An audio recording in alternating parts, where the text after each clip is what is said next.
everybody, my name is Naya and I'm the Black female engineer.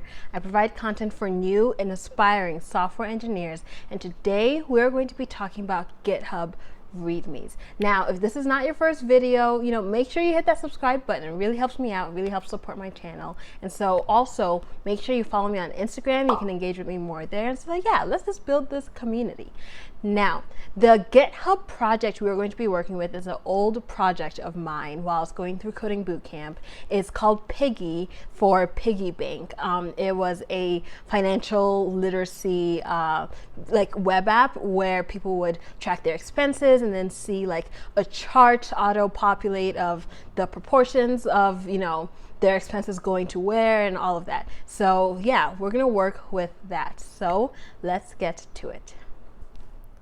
So this is what our README is going to look like. We're going to go into very deep detail about how to make it look like this, but I wanted to show you what the end result is. Code examples, Piggy features, status, why, contact, and license. So let's scroll back up and click on edit. You all would have a blank default README that GitHub would have created automatically after you create a repo. It would have just default stuff, and so you'd click this pencil button to edit it. So right away, the first thing we want to do is tell people what this app is. What is the title of your app? And make that the first thing they see. And so we do that in GitHub by putting this hashtag pound symbol and then followed by a space and then the title you want your audience to see. So for me, that was Piggy web app front end. I've also done it where it's just the name of the app and front end. I always make sure it says front end or back end, because for me, I never have combined projects. I make sure that there's always a separation of concern. That's really, for me, the most efficient way to develop. And so my repos always say front end or back end. And so there that was. And then there's the table of contents. So in GitHub, your headers start with a pound or one hashtag, and then your subheaders are 2 hashtags. And so everything else in here are 2 hashtags. And the next thing I put here are the table of contents so that people can very quickly from the get-go know what to expect out of this README without having to parse through it all. But we're going to get back to this. And there's actually something really cool about the table of contents, which I really like. So we're going to get back here because for me, the table of contents is always something I do last because it's based on the structure of the README. And so if I don't know the structure yet, how can I create a table of contents? It's no. So I always do that last, and so we'll get back to that. But now the next thing I do is provide an about X and X app. So about Piggy. And so I just say how Piggy is an expense tracker for users. It gives users insights as to what's in their piggy bank by providing a list breakdown of all of the expenses they log, and it also provides users with resources on to better their financial literacy. And so, it doesn't have to be, some Wall Street Journal article or anything, just something quick and just saying, look, this is what this is about. Because here's the thing, you want to remember that a lot of people who are going to your GitHub, specifically, I tailor things like this to recruiters when I'm looking for a job.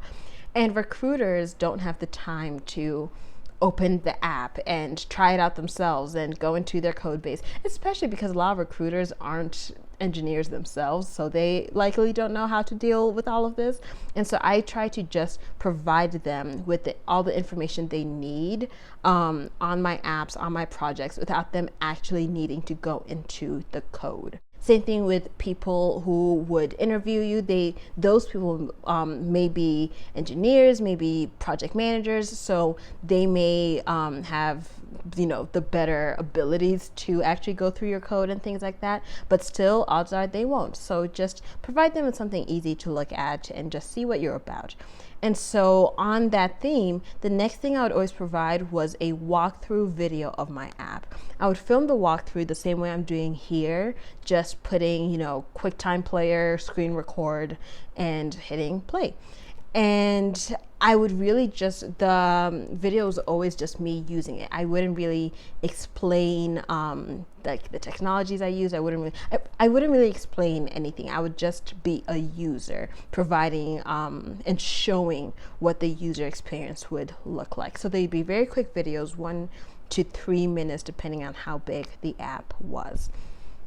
So in GitHub, the way to add links to certain text, so that it's the text that shows and not the link, but once they click on the text they go to that link, it's by putting brackets. Let me do it here.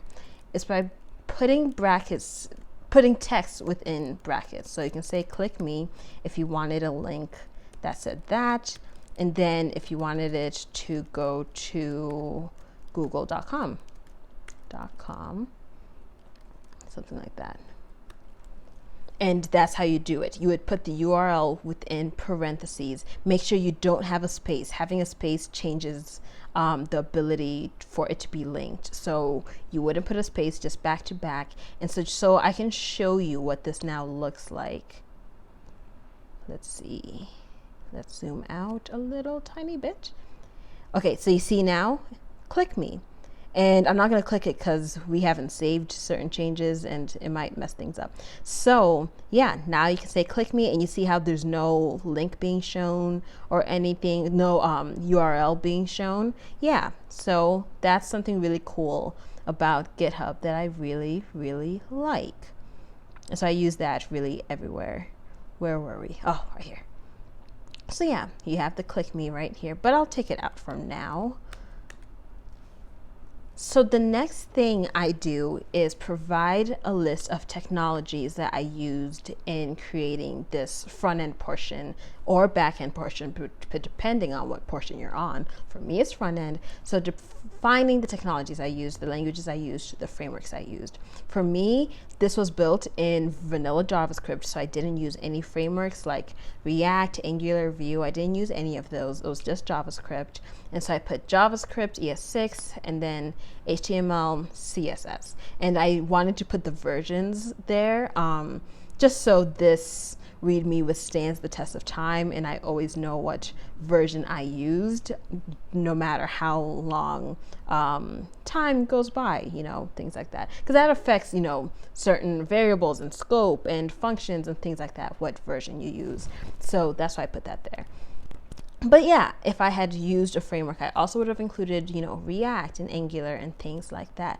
But yeah, I list the technologies so that the recruiters seeing this, the interviewers seeing this can see that I am not lying on my resume during my interviews when I say I'm proficient in JavaScript, I'm proficient in Angular, things like that. Then I go down to the setup. So the setup, this is something that honestly, it's kind of like my least favorite part, even though it's so small. But the setup, I use this section to just provide people seeing this README just the instructions on how to have the project on their local computers to mess around with and play around with on their own code. So they're not playing around with my code. No, I don't. I don't play those games. But they themselves can alter things and see how the code really works and things like that, and really just foster in their own learning. That is where the license at the bottom comes up though, so we'll get to that. But yes, I provide setup instructions, and so I say, to run this project, please go to the backend repo, which I made sure I linked to the actual GitHub URL. all the URLs here are, you know, adjusted so that certain confidential information of mine stays confidential. But yeah, you would have the full URL here that would connect to the backend repo of this project, because yeah, for this app, you needed both a backend and a front end, which were separate. Then after you follow the instructions on the backend repo, whatever was provided there, run light server in your front end directory, then click here, and then that was the local host, 2001, so they can preview the app on their local machine instead of looking on YouTube or things like that. Now, I find this section so important. Code examples. Code examples was just somewhere I put, some type of look into how I develop, how I use functions, how I create, the functions and the variables and things like that. And just showing like, look, this is, what I can do. And so it's a very small, of course, like when it comes to the entire project, this is 0.01% of the entire project. But it's still nice to see that, the person actually, okay, they can create a iterative function. They can work with arrays and map through them and all of that. And so I provided code examples. Now, to provide code examples, this is what you do. You provide these backticks. So not an apostrophe like this. For me, I use a MacBook, and so this backtick is under the escape button on the top left of my keyboard. So if you're also on a MacBook, on the top left of your keyboard, it's under the escape for me. So for me, it's the second button down from the top left. That is where you put the backtick. If you can't find it, it's the same button as this like sideways S right here. I know there's a name for it. Someone comment the name, please, for this. I can't think of the name. But yeah, it's the same button as this sideways S, but it's the backtick portion. So you do 3 of the backticks, then put example here, and then you close it out with 3 more backticks. And so let's see what it looks like in preview mode. So preview changes. Let's zoom out and see. You see how now it has its own little section right here, the example here. Yeah, so that's why code examples, specifically like using backticks, is important, because it really shows it as like code with, I hope, if you can't see what I'm talking about, maybe bring your brightness down a little bit. Let's see, can I bring my brightness down? I feel like that doesn't help anything. But yeah, it creates these like little boxes, these like super light gray boxes around the code, so that it really differentiates text from code. And then I had provided different code examples, 2 code examples, and so it breaks them up into their own portions. And so that's very important, both for the look and also just the functionality of this README. And so let's go back to the editing of this. Go back to code examples. And yeah, now just take that out. And so for me, I wouldn't type this in README specifically. I would just look through my app, because the README was always created after the app was finished, always.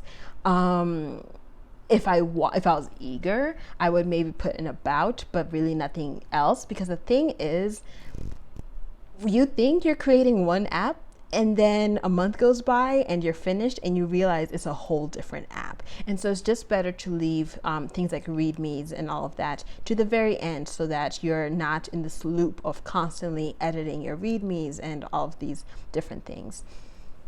So anyway, yeah, I would go into my code, go into my project, and find somewhere that I liked what I put, and I would want it to be just a couple of lines, like 5 to 8 lines of code.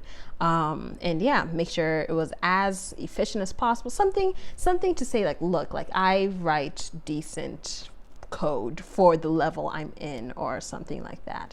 So then I would just copy and paste it and then put the backticks before and the backticks after that coding section.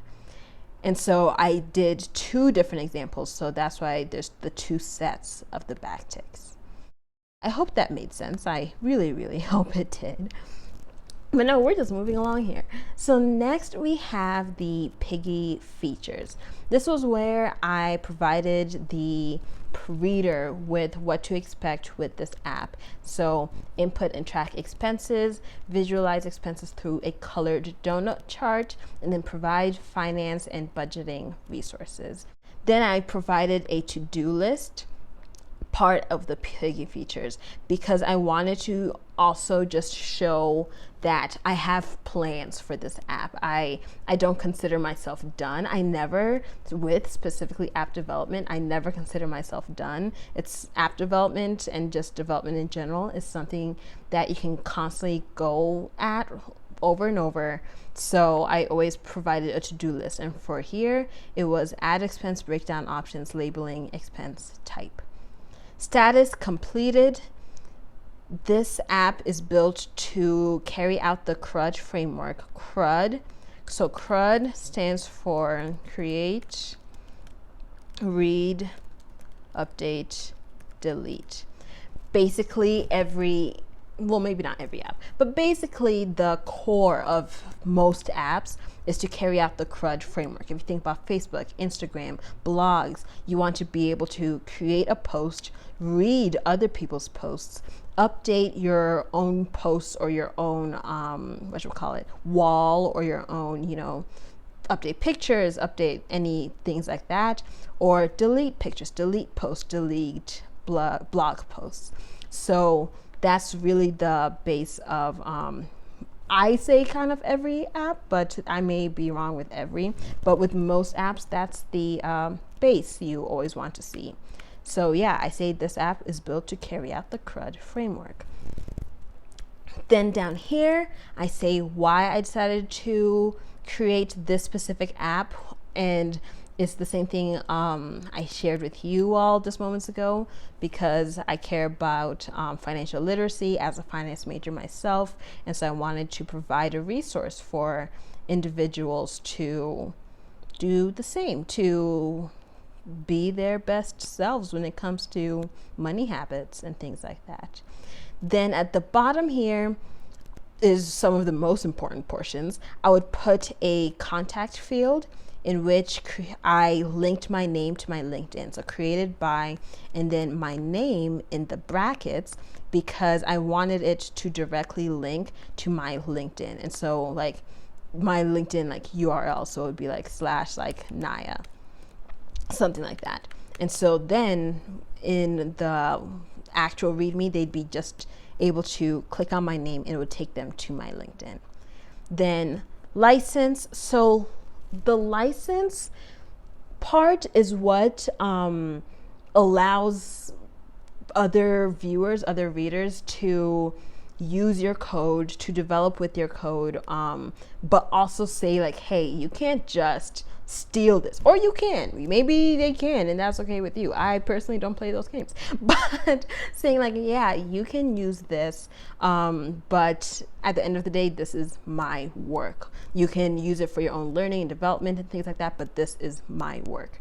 And so the license, I'm gonna have to look here. I'll make sure to actually provide a link to the license, because I always use the same exact license every time. So I'll provide a link to the license in the description box, because I can't specifically remember. I think I just searched GitHub license types. There were 3 main types I saw, or the 3 most popular ones, and I chose one that I just preferred.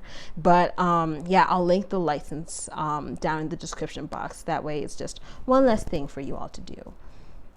And so yeah, there we go. And so then we would click commit changes. I'm not going to go all the way down because some personal information is down there, but I'll just go into the preview. That way you can see what it would look like. So yeah. Oh shoot, hold on, wait a minute. I am so sorry. I forgot about the table of contents. That is my bad, y'all. I'm so sorry. So, table of contents. So, table of contents, I would go in and look at each of the sections I put in, and in brackets, place all of those sections here. Now, we're talking about linking. To link to outside resources, we use the parentheses and the, just the URL. To link inside your own README, you use a hashtag. So I'll do at the bottom here. So I'll say example. No, hold on. So I'll say example within brackets, and then right away, no space or anything, right away you put parentheses, and then you say hashtag whatever the name of that header was. So example dash header. There are no spaces allowed. If there's a space, you replace it with a dash. So you see how about Piggy has a space right here, and the table of content name is about. So to link to it, I put hashtag about dash Piggy. Then you see how underneath it's Piggy walkthrough video, and then but all I name it here in the table of contents is video. So I would put hashtag Piggy dash walkthrough dash video in the parentheses. And so if we look at the preview again, it would just be about video technology setup, but it links to the different portions. And so if I click it, oh wait, let me get out of this. So I will be right back. Hey y'all, we're back. So we have our table of contents. Let's say I want to jump right into code examples right away. So I click code examples and it jumps. You see how the screen jumps to that section? And so now if I scroll back up, I see all the other sections that were before it. And I can, go back to table of contents. If I want to jump to the license, I click license, boom, jumps right to the license. The license is the last part of the page, and so that's why it's not like up here, because there's nothing to show below that. But anyway, but yeah, so it jumps to the license. So that's why the table of contents is important. It is just a nice, efficient way of providing the user with a more seamless, easy experience. And we're developers, y'all. Like, all we want to do is provide seamless, efficient experiences to our users. And so that does not change with READMEs. And honestly, if you're looking at, companies and things like that, that shows them that, like, no, you think about the user process first. You think about their experience first. And they see that in these examples. Features, Piggy features, boom. Just so I can show you just a little bit of the license. I think you guys would appreciate seeing that. This is what it is. So the license is for me, it was like just a general license. And yeah, it provides like the rights and copyrights and the yada, yada, yada. So make sure you're putting that in your READMEs, because if you're building the next Uber, we don't want someone, from down the hall who just stumbled upon your README to get those millions, y'all. That's important. Don't forget to hit that subscribe button. I hope you liked this really comprehensive, detailed look into creating a really nice standard README for your projects. And yeah, please let me know if you have any questions down below. But don't forget to follow me on Instagram at the Black Female Engineer. And I look forward to see y'all later. So bye y'all.